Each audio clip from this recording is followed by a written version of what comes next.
আজকে থেকে ত্রিপুরা বার অ্যাসোসিয়েশনের 2026-এর যে ইলেকশন 13 তারিখ হতে চলছে, সেই হিসেবে আজকে থেকে নমিনেশন সাবমিট করার প্রথম দিন ছিল এবং আজকে অনেকেই নমিনেশন পেপার সাবমিট করেছেন। সেই হিসেবে প্রেসিডেন্ট পদ হিসেবে নমিনেশন পেপার সাবমিট করেছেন তপন সাহা, মৃণালকান্তি বিশ্বাস এবং ভাইস প্রেসিডেন্ট হিসেবে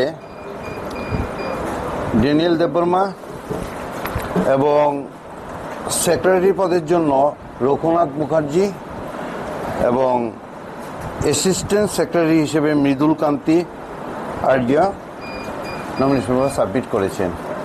তো আমাদের নমিনেশন পেপার আগামী কয়েকদিন চলবে। তো সেই হিসেবে স্বতঃস্ফূর্তভাবে নমিনেশন পেপার দিচ্ছে এবং ইলেকশন সুষ্ঠুভাবে হবে সেই আশা রাখছি। আজকে থেকে ত্রিপুরা বার অ্যাসোসিয়েশনের 2026-এর যে ইলেকশন 13 তারিখ হতে চলছে, সেই হিসেবে আজকে থেকে নমিনেশন সাবমিট করার প্রথম দিন ছিল এবং পদপ্রার্থী হিসেবে নির্দল পদপ্রার্থী হিসেবে এবার নমিনেশন জমা দিলাম। যদিও আমি কোনো এআইএলু বা লিগ্যাল সেল বা যে কোনো রাজনৈতিক দলের সাথে যুক্ত নয় বা সাধারণ সদস্য নয়, কিন্তু বিগত যে বারের কাজকর্ম বা যারা বারের সম্পাদক বা সভাপতি ছিলেন, যে কমিটি ছিলেন, তাদের যে কাজকর্ম আমরা স্যাটিসফাই, কিন্তু হঠাৎ করে দেখলাম এদের নতুন করে অদ্ভুতভাবে হঠাৎ করে বাদ দিয়ে দেওয়া হয়েছে। তো সুতরাং আমি মনে করলাম যে নির্দল হিসেবে সম্পাদক পদে দাঁড়িয়ে যে 601 জন ভোটার আছে আমাদের বার অ্যাসোসিয়েশনের যারা মেম্বার আছে, এদের বিশেষ করে যারা জুনিয়র রয়েছে তাদের বেটারমেন্টের জন্য তাদের সিটিং অ্যারেঞ্জমেন্ট, ওয়াইফাই, সব রুমে কানেক্টিভিটি, পানীয় জল অ্যাভেলেবেল করা সব জায়গাতে, বারের লাইব্রেরি আরও উন্নত করা এবং ওয়েলফেয়ার ফান্ডসহ আর বিভিন্ন যে বিষয়গুলি নিয়ে জুনিয়র আইনজীবীরা সাভারার, এদের বিষয়ে যদি ভোটে আমি জয়যুক্ত হতে পারি, এদের বিষয়ে আগামী যে 2 বছর কাজ করার যে সুযোগ থাকবে, সেই বিষয়ে আমি নিরলসভাবে কাজ করার প্রচেষ্টা করবো এবং জুনিয়র আইনজীবী যারা রয়েছেন, বিশেষ করে যারা নতুন ঢুকেছেন 1 বছর 2 বছর বা 3 বছর যারা হয়েছেন, তাদের ওয়েলফেয়ারের জন্য এবং তাদের আরও প্র্যাকটিসে আরও যাতে মানে ভালোভাবে ওয়েল ইকুইপড হয়ে প্র্যাকটিস করতে পারে। আপনারা জানেন এখন এআইয়ের কম্পিউটারের যুগ চলছে, সব কিছু মিলিয়ে একটা ভালো পরিষেবা দেওয়া এবং এটা ভালো বার, এটা উন্নত বার, এটা ভালো লয়ার্স ফ্যাটার্নিটি তৈরি করার জন্য আপ্রাণ চেষ্টা করা যাবে।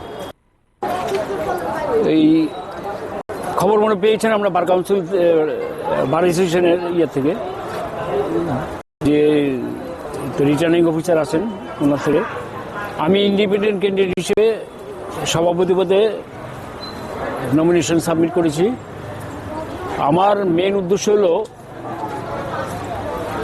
অ্যাকচুয়ালি আমার একটা জুনিয়রদের রিকোয়েস্টে আমি কিন্তু দাঁড়িয়েছি, মানে এই পোস্টে আমার মানে কম্পিটিশনের মানে ইলেকশনে দাঁড়িয়েছি।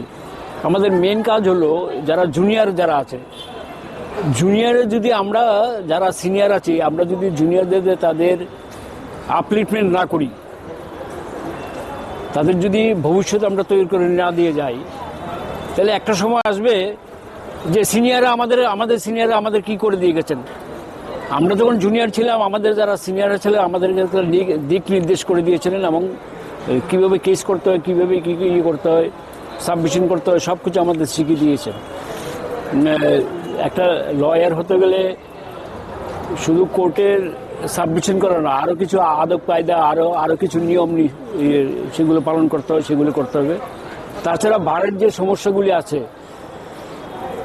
জুনিয়র লয়ার যাদের প্রথম দিকে যারা জয়েন করেন, তাদের আর্থিক যে সমস্যাটা, সেটা যাতে দূর করা যায়, তার জন্য আমি সর্বোচ্চ চেষ্টা করব। আরও অন্যান্য অনেক প্রবলেম আছে, সেগুলো সমাধান করব আলোচনার মাধ্যমে, যদি আমি জয়ী হতে পারি। তো বলতে পারছি না, বারের ঐতিহ্য রক্ষা করার জন্য ব্রতী হয়েছি। এখন বারের সম্মানিত সদস্যরা, তাদের কাছে আবেদন রাখবো বিগত দিনে যেটুকু করতে পেরেছি সেটা কতটুকু করতে পেরেছি তার মূল্যায়ন করে আগামী দিনে তাদের কাছ থেকে ভোট প্রার্থনা করবো, এইটুকুই আমার বক্তব্য। আজকে ত্রিপুরা বার অ্যাসোসিয়েশনের 2026-28 বারের যে সাধারণ নির্বাচন, সেই নির্বাচনে আমি নমিনেশন পেপার সাবমিট করছি। আমার সঙ্গে রঘুনাথ মুখার্জি, ড্যানিয়েল দেববর্মা এবং মৃদুল আর্য, তিনজন নমিনেশন সাবমিট করেছে। আমি প্রেসিডেন্ট পোস্টে কন্টেস্ট করব, এইটুকুই আমার বক্তব্য।